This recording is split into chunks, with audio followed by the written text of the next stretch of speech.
Voici, d'après ce que j'ai entendu, la vidéo qui aurait amené Bruno Bidjan au CED. Écoutez et puis on va en reparler, les amis. Je profite de cette occasion pour demander aux Camerounais où sont-ils pour faire la même mobilisation lorsqu'il faut dénoncer l'état de notre société.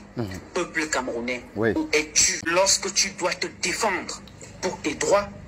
Peuple camerounais, où es-tu lorsque tu dois faire la même mobilisation pour réclamer ce qui te revient de droit? Normalement. Comme l'eau, comme l'électricité, comme l'emploi, comme les routes. C'est ça.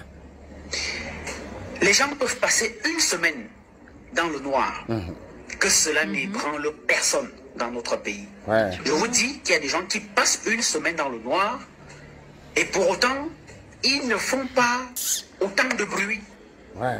Ils attendent, ils attendent, ils attendent et puis le jour que le courant revient, tout le monde applaudit. Il y a des gens qui passent des mois entiers sans avoir une goutte d'eau dans leur robinet. Même chez nous, à l'extrême nord et dans le nord, c'est comme ça.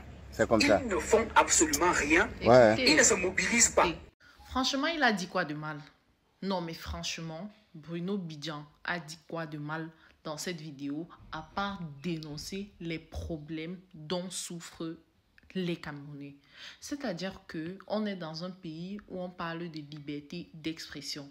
Bruno Bidjan travaille pour la presse et la presse se revendique de pouvoir libérer la parole parce que depuis un moment, on ferme les chaînes de télévision, les chaînes de radio à tort et à travers parce que ces dernières ont osé exprimer parfois le ras-de-bol ou alors dit quelque chose qui n'allait pas à l'endroit de ce que voudraient que les personnes du gouvernement ou bien les hauts placés de la société, parce que ces chaînes-là auraient dit des choses qui iraient à l'endroit de ce que ces personnes-là prônent ou alors qui pourraient contrarier leur plan d'action ou quoi que ce soit.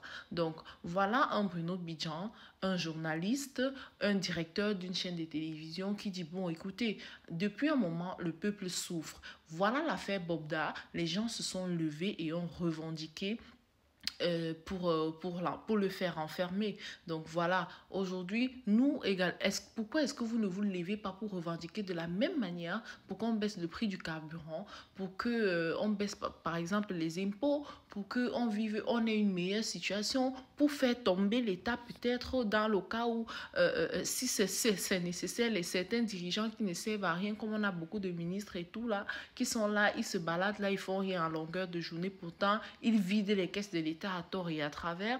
Et voilà une raison qui a été suffisante pour qu'on enferme Bruno Bidjan. Parce qu'il a eu le courage, ou bien il s'est permis, il a osé libérer son expression. Il a osé s'exprimer dans un pays où on dit qu'il y a liberté d'expression. Moi, je vous ai toujours dit, la liberté d'expression, c'est sur le papier qu'on dit.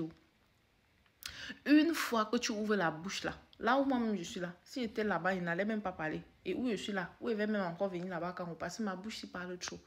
Je finis toujours par dire les choses qu'il ne faut pas que je dise. Donc, Bruno Bidjan a été arrêté parce que il a osé lever la voix pour le peuple. Et apparemment, voici ce qu'on allait choisir pour devenir. Ça, c'est dans les rumeurs. Je ne sais pas si c'est vrai, si c'est avéré ou pas. Voilà quelqu'un qu'on allait choisir. Eh mon Dieu, mon roi, pardon, ne faites pas attention à mon vieux. Écoutez seulement ce que j'ai dit, si vous le voulez bien. On se prend après, parce que franchement...